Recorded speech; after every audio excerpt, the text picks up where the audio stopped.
myself here. All right. Thank y'all for joining me. I just tried to go on a while ago, and the system was so bad I couldn't even get one single word without it dialing up or whatever. It's not dialing up no more. It's just not. It was streaming, and y'all saw most of that instead of what I was saying. So we're gonna try this again. So here we go.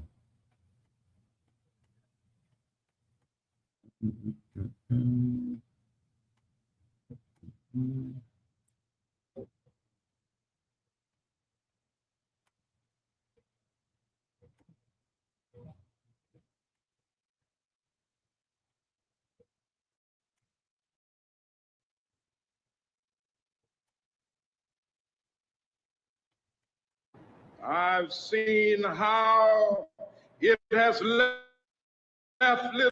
I have children. I look at my kids' face and I think, am I going to really prove to them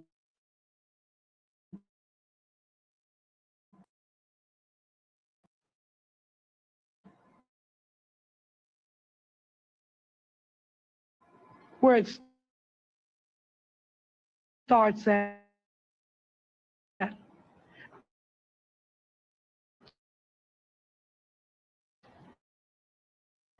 You know, we didn't. I'm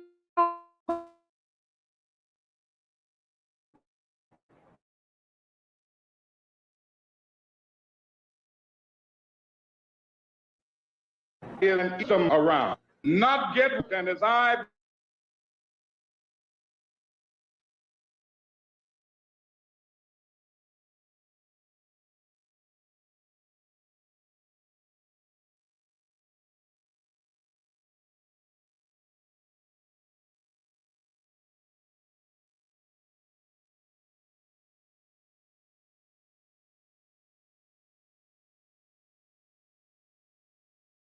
prostitute, trying addicts trying to escape the ugly.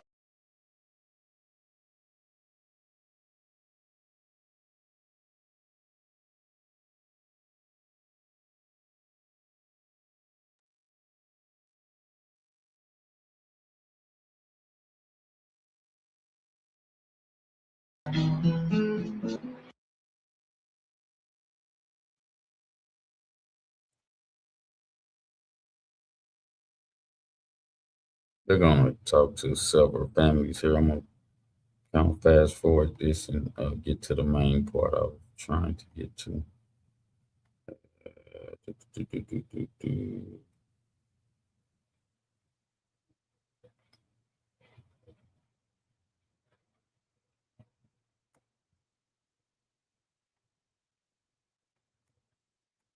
Point. I have never received my check on time. Now,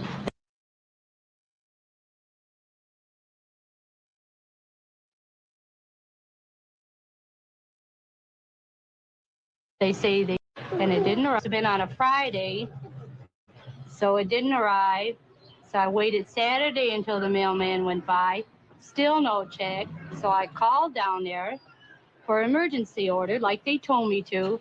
There is no such thing as emergency order on a weekend. So in other words, my children went without food from Friday afternoon, Saturday, Sunday, until Monday afternoon at 2 o'clock.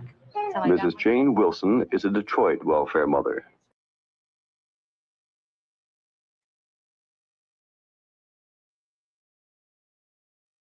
And you see how in the beginning, even the white people at that time was struggling, and that's what I'm saying. When a system tries to get one group of people, it hurts other group of people. So we don't have to worry about them. We need to worry about us because it's got them. This lady gonna go up there and act the damn fool and get coats and shoes for her kids, the things they needed.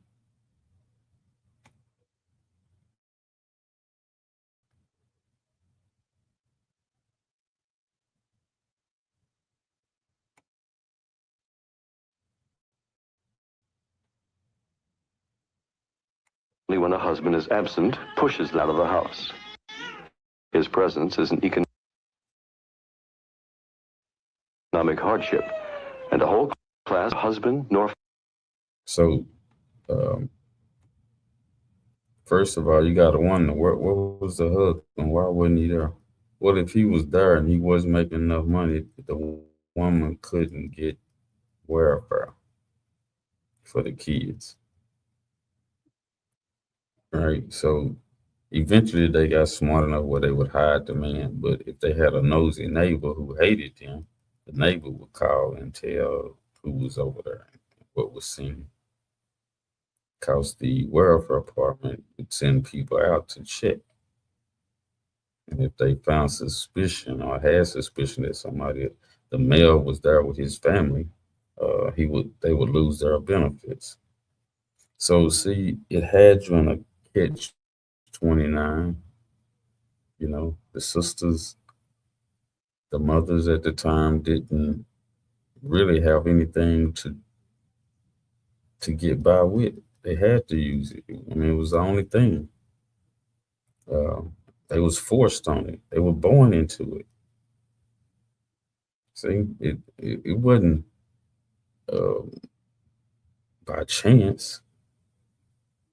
This was happening. And the reason why they had so many kids, they got 80 cents per kid per day. That was the reasoning for that. Survival. And the men would be so depressed that they would go out and drink and get involved with other women or become violent with their woman. And I mean, it was violence and criminality all around them. And they had to jump into the criminal lifestyle just to bring some food home to the kids sometime. I'm pretty sure. Because white America wasn't hiring these brothers at the time. It wasn't until the 70s that they gave them a break, you know. But, and that's when you had the baby boomers taking advantage of that. They was getting it for themselves. They didn't care about the family. The sisters were getting their education for themselves.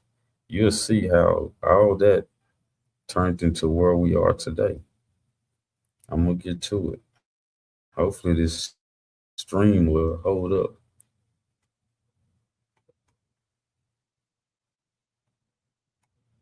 Father, only dependence on welfare.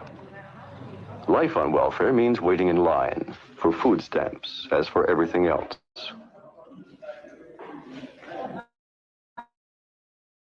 After getting her welfare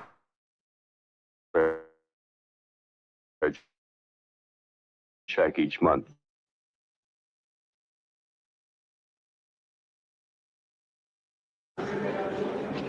she pays $110 for $158 worth of food stamps, which must be spent only on food. Pays out of her welfare check $110 for $158 worth of food stamps. So the government was selling them food stamps for a certain price when they had nothing. And what little they got, they had to use it to get food.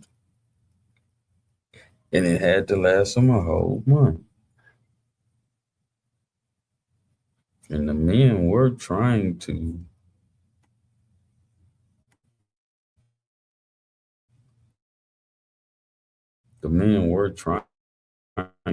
get food for the kids, but no, if they had to raccoon it up to stay there. I'm saying at some point point, uh, things start getting. So I want y'all to hear this lady right quick, though.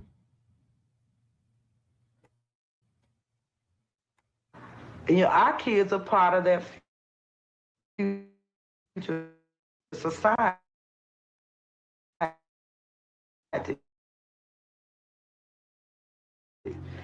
And, and to deprive them from the time that they're, you know, babies, now they say, work with. Growing up without enough money.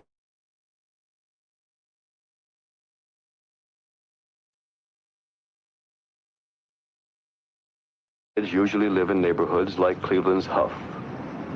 They can see the results of violence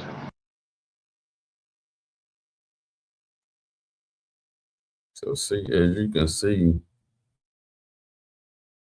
let me get this screen up a little bigger. Which one? Let me see if I can get that up a little bigger. There we go. As you can see, the males, the young males and females witness a lot of death and crime and drug selling and drug dealing and alcoholics. They became alcoholics. And at some point that time they were doing, they grew up in this. They didn't think it was no other way out. And I'm pretty sure, like, us kids in the 80s, we didn't think we were going to live past 25. So when we graduated, we gravitated toward criminality because it seemed like those was the guys who had money. We gravitated toward pimping. We thought that was the way. Now, at this time, your dad and my dad was young in their 20s, you know, um, in the 70s. The white people were just opening a few doors for them, cracking the doors open at that time. And by the late 70s, a lot of black people was educated, had educational jobs. A lot of them went to the military and got a lot of education from that, got jobs,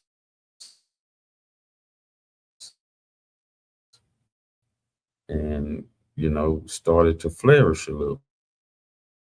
People who didn't have jobs, you had a few blacks again, the poison. So at the same time, you had young ladies. Let me go over here.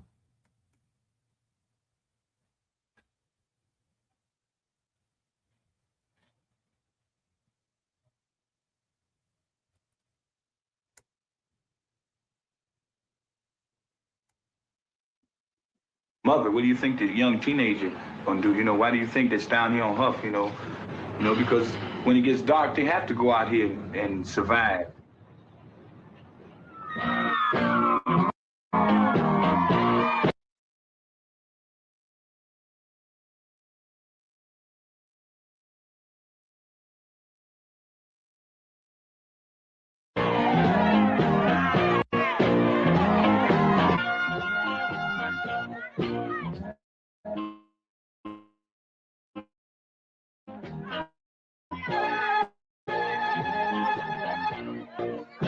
So this was right before, like, Motown, and everybody was coming out around Motown, at the top of the music game. People were starting to dance. Black people.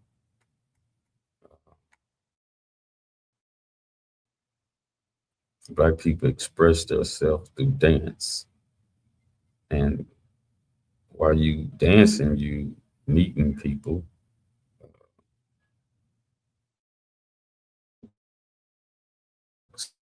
sexual appetite is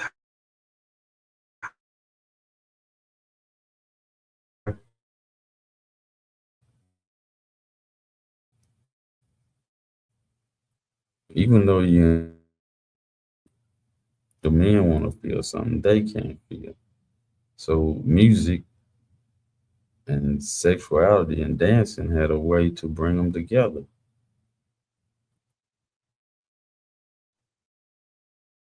despite of the private. So it brought them together.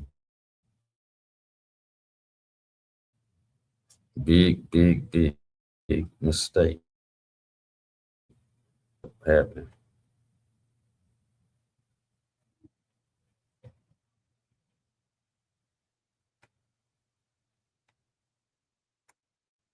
She's learning to care for him on her own.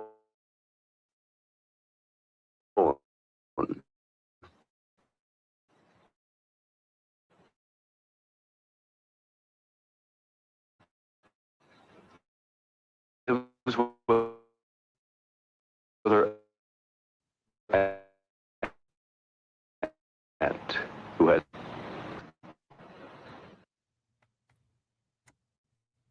So young women at age 16,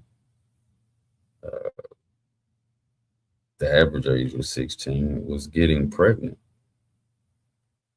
And the reason why they couldn't marry the man was he didn't make enough money. I mean, you have those teenage love and you forget that everything costs. You don't know how much everything costs. You just want to be with her and she just want to be with you. And we paid a price for that. And more children. This girl had to go, had 5 kids already, which when they did that, it brought more money into the house and it brought more envy, more problems because kids are very hard to deal with, especially when you're young and you're pressured and you don't have money to do things for them.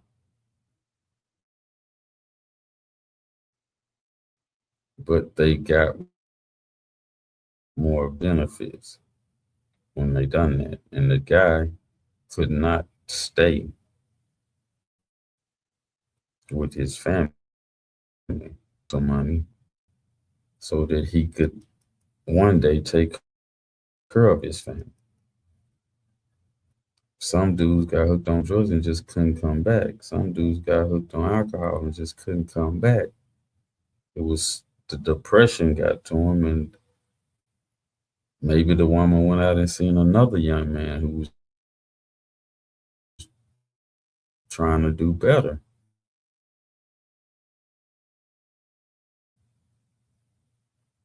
And some got better fit for her. So just listen to the young girl, right? Uh, I mean, baby.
having a lot of technical difficulties tonight. I'm trying to get through this, so y'all just bear with me. I gotta get this out tonight.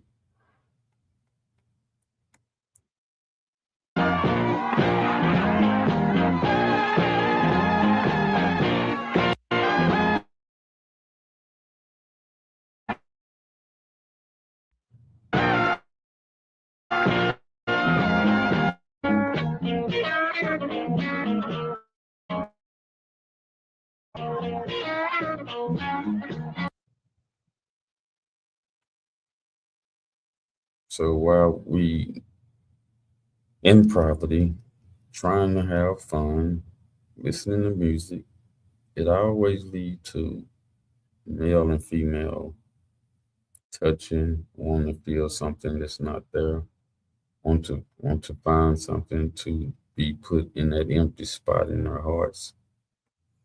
So you have male and female attraction, and then male and female attraction equal up to some sex, and then a child. And this is the bad and root cruel reality of that. It leads to this right here. She's trying to get a job to support him, and she lives with her aunt, who has five children of her own. Not to marry Kenneth, the father of her child. Married him. When his sister getting married. So, said, wait.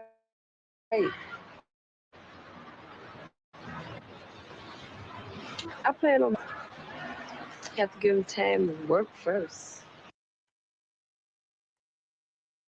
So, in my opinion, and I know these were different times, but ladies, before you have sex with a guy, the guy needs to be already working, already doing things before you decide to give him a child. But this was in the 67, 1967. This was during that time, right before they start opening the doors, cracking the doors for us to get through. This is one of the things they had to go through. So, um, let's. This is what's gonna call this black girl. Get ready.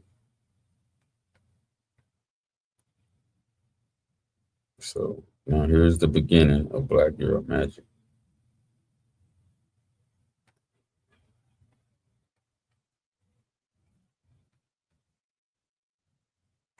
Dependence on welfare.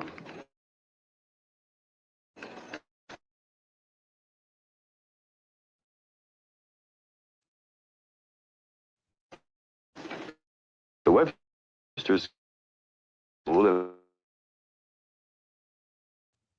Washington, D.C. is a high school.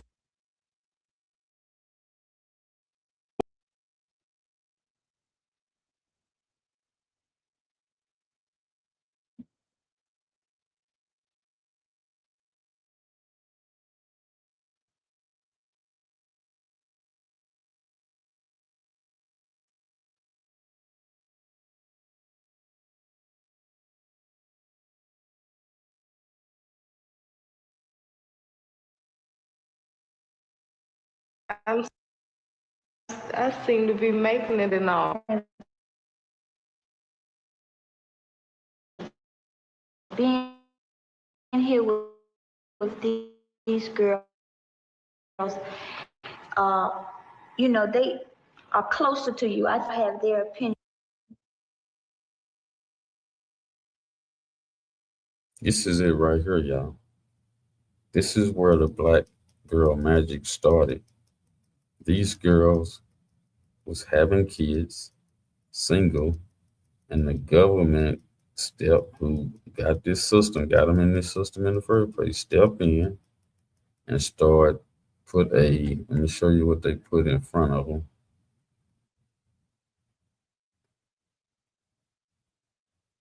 Let me get over here. Where is it at? Go back. I'm going.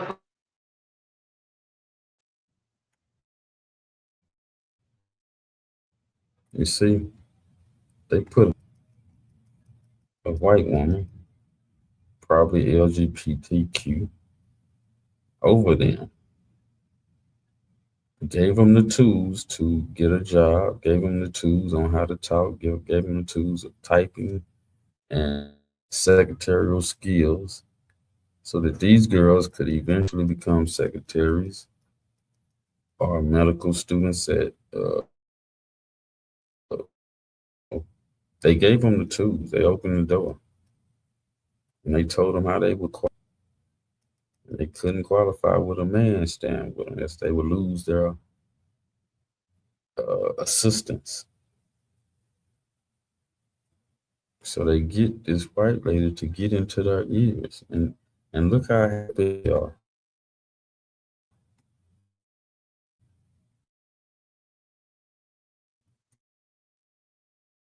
Because man,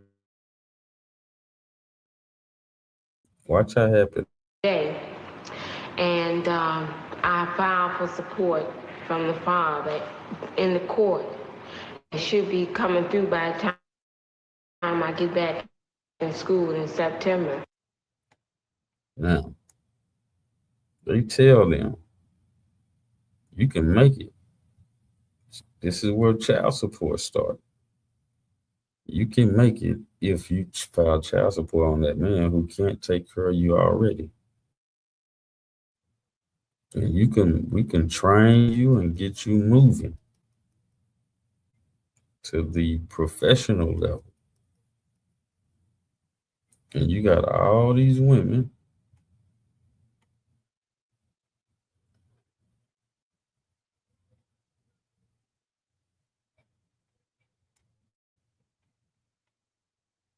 Girls who go on welfare never graduate from high school.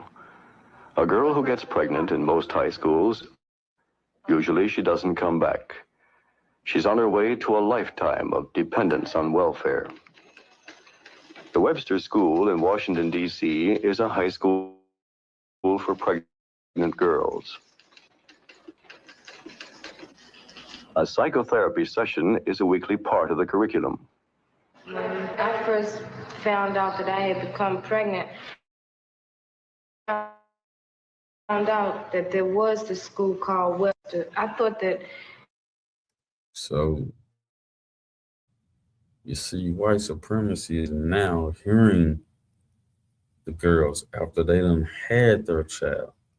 The ones that don't have kids were being educated. The ones that did have kids was being expelled from school. So the same system that put them in the situation is now trying to give them a olive branch by being solo, thinking solo, and your own woman, charging that man up for those kids, putting them on child support. This is the beginning. Now these girls got some type of bond, whom they should have a bond with their man. They should understand that the system is working, preying on them, and they should have a plan of action. They didn't know. I don't think they knew. They were trying to survive. Like most women do, they try to survive without the man, and then their thinking is curbed by white supremacy. They look at this white woman and she's got the answers and the benefits that they need. So they're going to listen.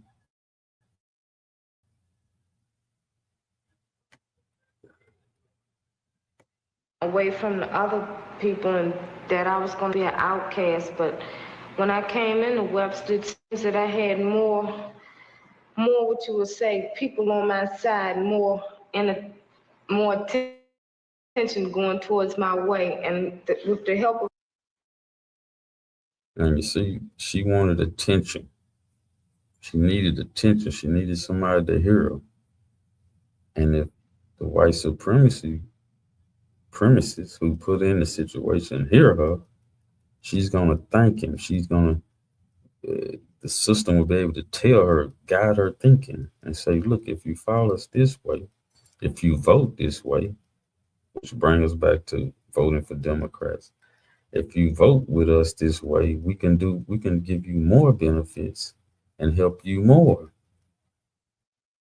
We can actually put you in place to help us help you and people like you. So you see, they got them. They got them while they're vulnerable. When they felt like nobody was paying them attention. The female white supremacist said, oh, we can use this as a tool. I'm going to play a little bit more and I'm going to go to something else, y'all. Miss Gill, and then with the help of some of my good friends here, I seem to be making it and all. And being here with these girls, you know, they are closer to you. I think that all of us are closer together than girls that have not been pregnant, because they all have their opinions, and is a clinical psychologist. She directs the conversation toward future plans and You see, now we have a white lady who has been chosen by the white supremacists to be the eyes and the guidance to these young minds and to tell them how beneficial it is to get away from him and put charges on that man and help you with some support through the government. And we can put more criminal charges on him if he don't pay. Back then, I don't think they really had any criminal charges on men who didn't pay child support. But eventually, that would come. But at the meantime, black girl magic is starting through this white woman, through the system of white supremacy. See, this was a old game being played, and you got to look at this decades of this stuff, and then we finally get to here. Let me stop sharing that. Let's go to this next video.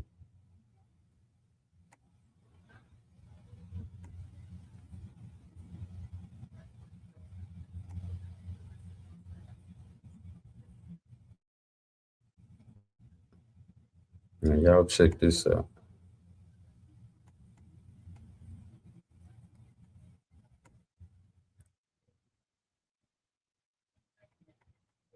Daily Defender, and as a black woman married to a black man, I become deeply aware of the effects of this new black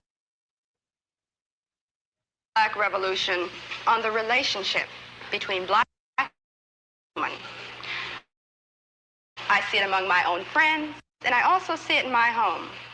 But the most revealing aspects from the new black woman came when I met with a group of young unmarried friends one Saturday afternoon. I think that. So,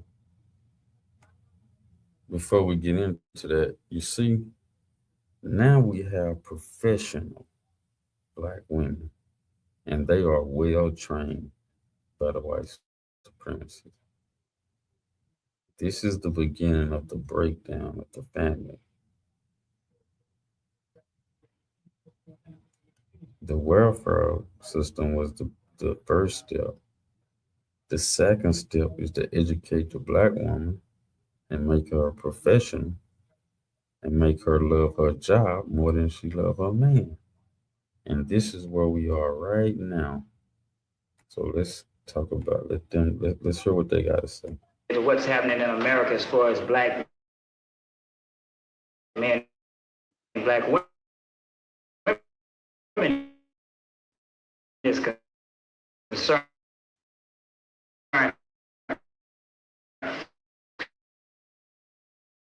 is that there's a revolution within a revolution.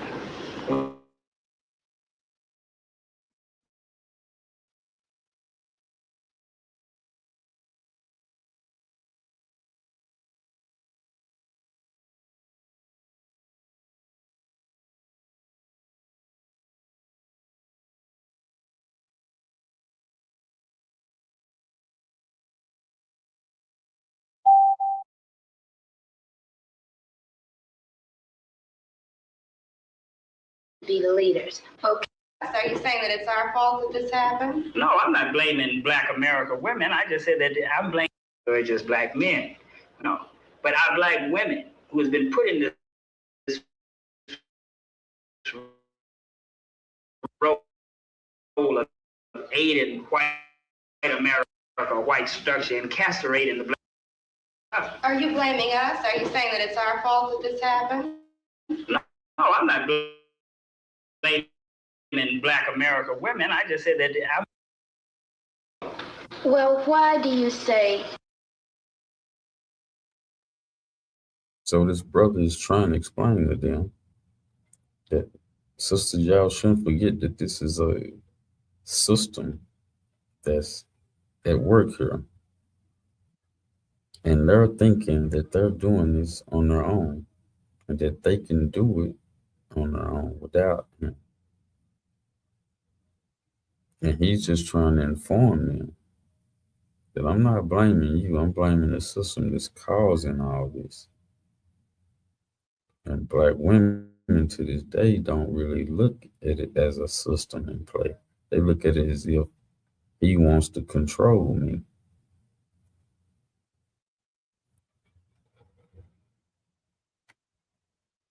Now listen at what the sister say to him.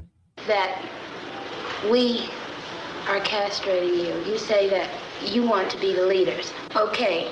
Well, what about the black professional woman? Are you saying that there should be no black professional woman? Are you trying to deny black women? We're not asking for you to take a back seat. We're saying that you have got want to have that aggressive thing. This is the thing that the young black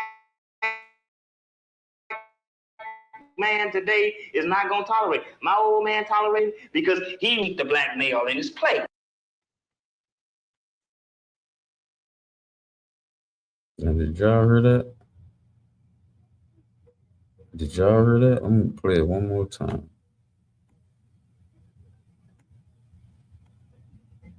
Yes, but today, the young black man is not going to take it. He's going to be out there as a leader. White America has used black women to keep the black male in his place. And you we can help.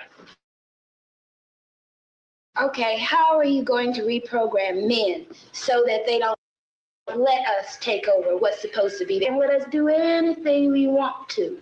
I don't think. And so that he will forcefully take what belongs to him, because you know women, as long as we can get, we're gonna get, and it's big. Anything to you. Me, on the basis of that, you want to always be inspired to have all those things that's a part.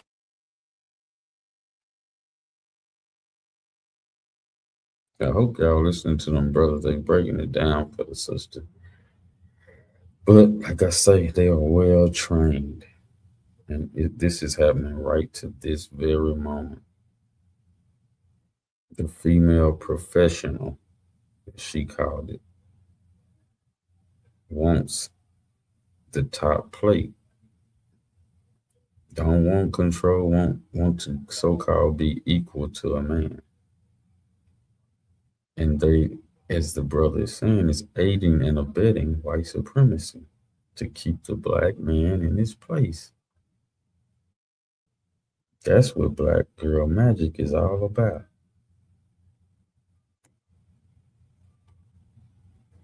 Out of the great middle class white American society, and because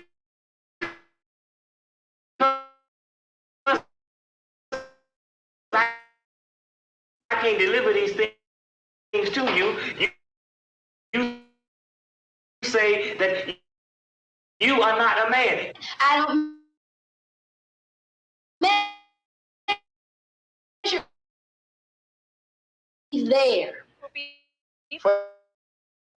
For these women, the men are there, but with the feeling of racial pride has come new conflict. Black to Recognize that, and this is the myth of the black matriarch. It was not like The black woman has not been a matriarch in the sense that it has been defined thus far. And thank God, research, and I hope black research is being done now. In fact, the black woman has been a woman at the head of a household, not by choice, but by necessity. And more often, that's right, and more often than not, she is not a strong, matriarchal, aggressive, domineering figure.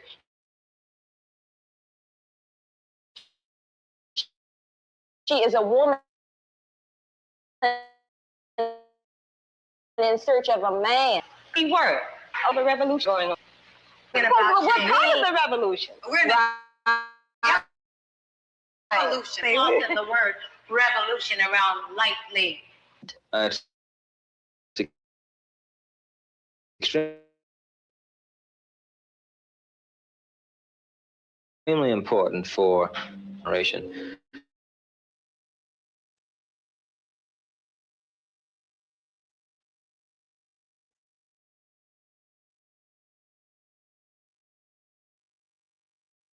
So as you can see,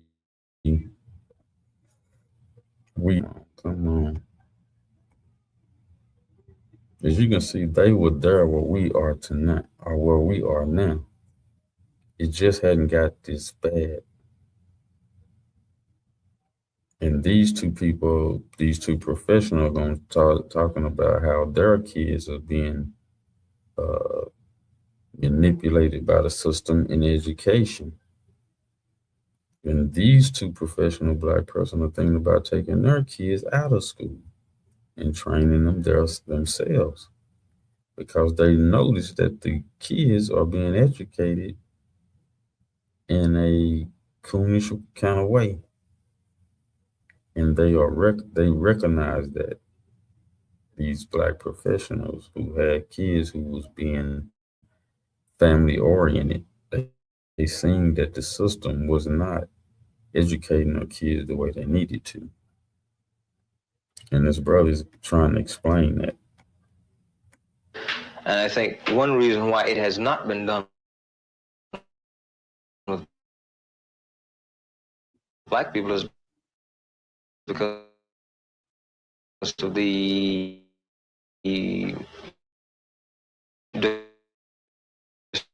destruction sold into slavery. When the family unit was purposely destroyed.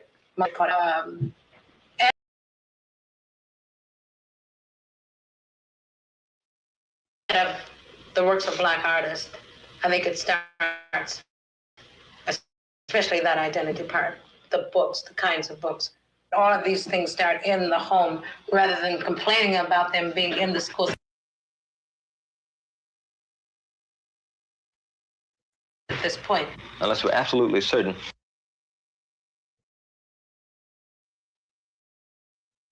So as you can see, these black parents who was professional and had been educated and had good careers noticed that their kids was going through a terrible system and was trying at that time to figure out what to do. And so now we are here and we see the results of that. They didn't see the results of it. They was wondering. They was hoping that things would turn out better. They didn't know. But as you can see, we know the effects of our kids being educated by a white system, a white supremacist system, a racist system.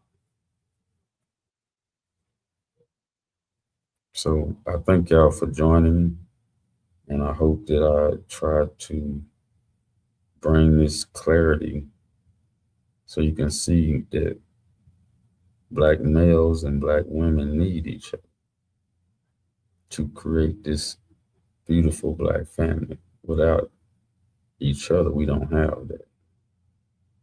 And we have to know that the man is the leader. That's something that women just cannot